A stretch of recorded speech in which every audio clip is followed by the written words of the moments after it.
ओम शांति। आज सुनते हैं 11 फरवरी की मुरली से दिल में छपने वाली गहराई की बातें।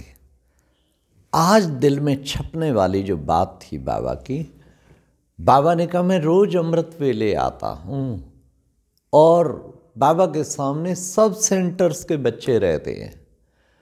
बाबा पढ़ाते हैं बच्चों को। कहीं कहते हैं बाबा भूल ना जाना। मैं कैसे भूल सकता हूँ तुम बच्चों को बाबा ने कहा मैं कैसे भूल सकता हूँ तुम बच्चों को। आकर मैं ललकार करता हूँ, तुमको खजानों से भरपूर करता हूँ। तो बाबा ने कितना सुंदर बताया कि बाप की श्रीमत पर चल, बेहद का वर्षा लो, ये ललकार करता हूँ कितना दिल में छपने वाली आज ये बात थी। ललकार करता हूँ, सारे विश्व के बच्चे मेरे सामने रहते, मैं कैसे भूल सकता हूँ। पुरुषार्थ करो, जरा भी अलबेलापन नहीं आना चाहिए। माया गफलत कराएगी, लेकिन तुम्हें इस गफलत में बहाना मत करो। कई कहते कर्म बंधन, कर्म जितना योग लगाएंगे कर्म बंधन कटता जाएगा। योग से तुम्हारी आयु बढ़ेगी, योग से तुम्हें तंदुरुस्ती मिलेगी। इसलिए बाप कहते निरंतर याद करो। बाबा ने कितना अच्छा बच्चों को बताया आज। धीरज धर मनवा, तेरे सुख के दिन आएंगे। बाबा आके धीरज देते हैं। बच्चे धीरज, बाकी थोड़ा टाइम है बस। बाबा ये दुख कब खत्म होंगे, थोड़ा टाइम है बस, सुख की दुनिया शुरू हो जाएगी। धीरज देते हैं बाबा आज बाबा ने कितना सुंदर कहा कि मैं तुम सब आत्माओं को वापस लेके जाता हूँ, क्योंकि मैं रूहानी पंडा हूँ। ऐसा नहीं कि मैं 9-10 लाख को ले जाऊँगा, नहीं, सारे विश्व की आत्माओं को वापस ले जाता हूँ। परंतु धीरे धीरे, ऐसा नहीं कि प्रलय हो जाएगी और चलो सब पीछे, नहीं धीरे धीरे छोटा सा संगम युग है। यह है कल्याणकारी संगम युग। इसमें परिवर्तन होता है, तो परिवर्तन के लिए थोड़ा सा टाइम है फिर बाबा ने आज कितने प्यार से हम बच्चों को बताया कि बच्चे सीढ़ी ऊपर चढ़ रहे हो।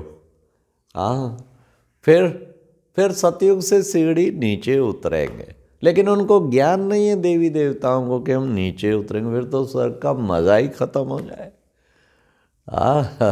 ज्ञान अभी तुम बच्चों को है कि हम सीढ़ी ऊपर चढ़ रहे हैं, बाबा हमें ऊपर ले जा रहे हैं। तो कितना अच्छा प्यारे बाबा हम बच्चों को बताते हैं। फिर बाबा ने कहा कि बच्चे आज तो कितने अच्छे अच्छे बाबा ने टाइटल दिए। तुम हो राज ऋषि, और कौन हो? तुम हो सुदर्शन चक्रधारी और ब्रह्मा मुख वंशावली और ब्राह्मण कुलभूषण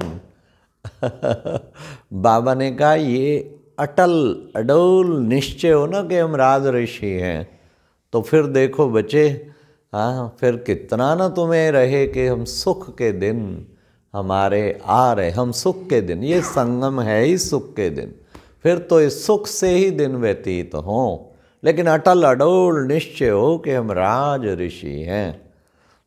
बाबा ने कहा तुम इतना उच्च पद पाने के लिए बाप से राजयोग सीख रहे हो।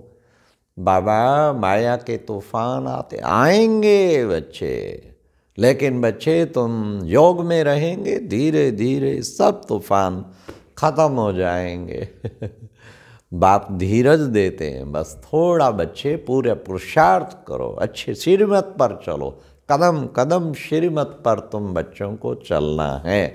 हर वक्त सोचते रहना कि इस वक्त बाबा की क्या श्रीमत है, क्या मेरे संकल्प बाबा की श्रीमत प्रमाण चल रहे हैं।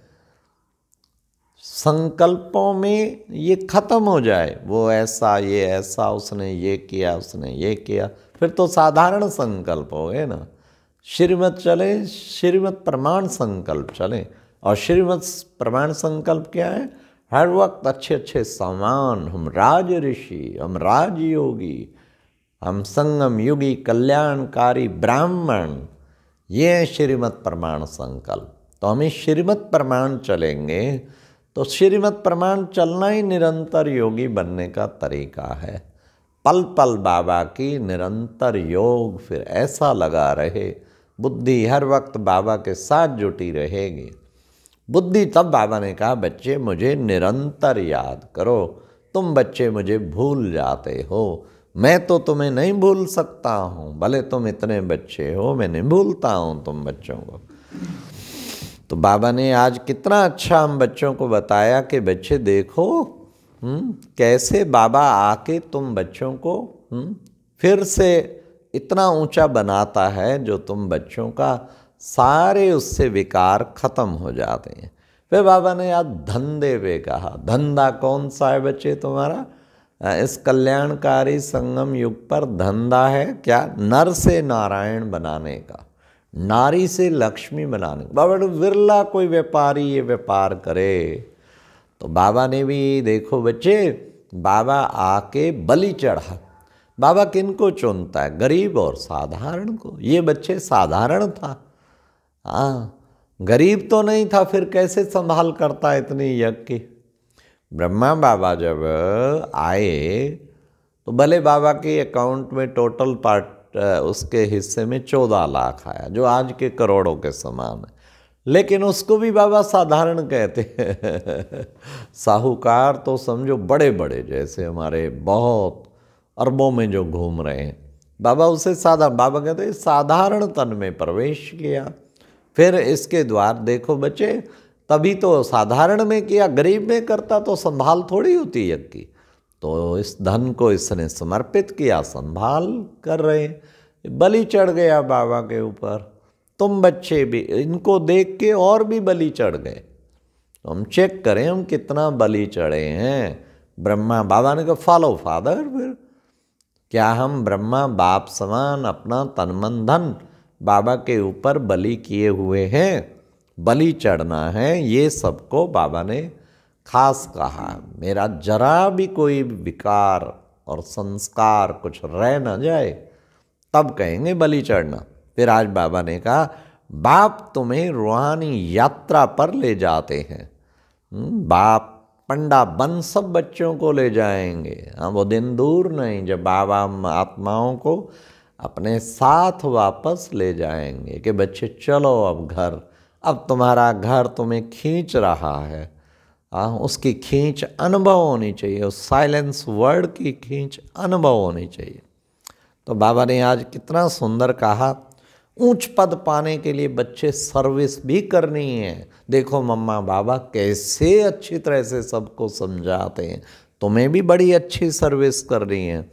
फिर बाबा ने कहा कोई कोई अनन्य बच्चे भी बहुत अच्छी सर्विस करते हैं। सेवा का अकाउंट बाबा कहते हैं देखते रहना, मेरा कैसा सेवा का अकाउंट है। खूब सेवा करनी है, ये तन मन धन प्रभु की सेवा में अर्पणम। जब बाबा के आगे अपने संकल्प, अपने श्वास, अपने सब कुछ संस्कार, सब कुछ अर्पण कर देंगे, तो बाबा भी विश्व की बादशाही हमारे ऊपर अर्पण कर देगा। बाबा ने आज कहा शमशान घाट में जाके सेवा करो। बच्चे सेवा तो कितनी है, बच्चे करना चाहें। हाँ, बाबा ने कहा समझाओ वहाँ, परंतु बच्चे थक जाते हैं, सेवा करने में भी थक जाते हैं। हाँ, समझाओ स्वर्ग में चलना है तो विष पीना छोड़ना पड़ेगा। तो शमशान घाट की सेवा से भी कितनों की सेवा होती। हाँ, एक बाबा के बच्चे ने शमशान घाट में रोज़ जाना, नोट करके आना, कितनी आत्माएं, उनके वहाँ रजिस्टर होता, एड्रेस होता, उनके पास जाना, उनको जाके अफसोस करके फिर उन्हें प्यार से तीसरे चौथे दिन वहाँ शुरू होती कथा। तो 7 डे कोर्स का टाइम ले लेना और फिर 7 डे कोर्स बहने कराती। फिर उसको उन सबको भोग के बाद 5 डे को आश्रम पे बुलाना। तो वो बता रहे थे कि हमने लगभग 89 ऐसे अब तक हो चुके हैं जहाँ मैं 7 डे कोर्स करा चुका हूँ और बाबा के घर, और हर में नोट किया हुआ है, हर एक में कहीं 1 निकला, कहीं 2 निकले, कहीं 3-4 निकले, बाबा के बच्चे बन गए। हाँ, तो उसको कईयों ने कहा ये है मोया दा साईं, मतलब जो मर गए हैं उनकी कोई देख रेख नहीं करता, लेकिन ये आत्मा बाबा का बच्चा देखो कैसे उनका संभाल करके उनको बाबा के उसके निमित्त सेवा करना। तो ये बाबा ने कितना अच्छा कहा। फिर बाबा ने कहा कि बच्चे, आज के मुरली में वरदान था श्रेष्ठ कर्मधारी बन, श्रेष्ठ कर्मधारी बन, ऊंची तकदीर बनाने वाले पद्मा पदम भाग्यशाली भव। क्योंकि अगर ऊंची तकदीर बनाना चाहते हैं तो फिर श्रेष्ठ कर्मों की पूंजी इतनी जमा हो जो बात न पूछो। खूब श्रेष्ठ कर्म करते चलें, करते चलो सबका भला, यही है जीवन जीने की कला।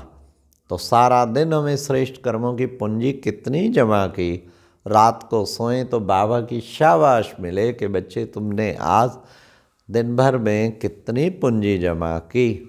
करते हुए फिर न्यारापन भी रहे, बाबा करा रहा है, हम तो केवल निमित्त हैं, लेकिन श्रेष्ठ कर्मों की पूंजी खूब जमा करनी है, तब बाबा की शाबाश मिलेगी।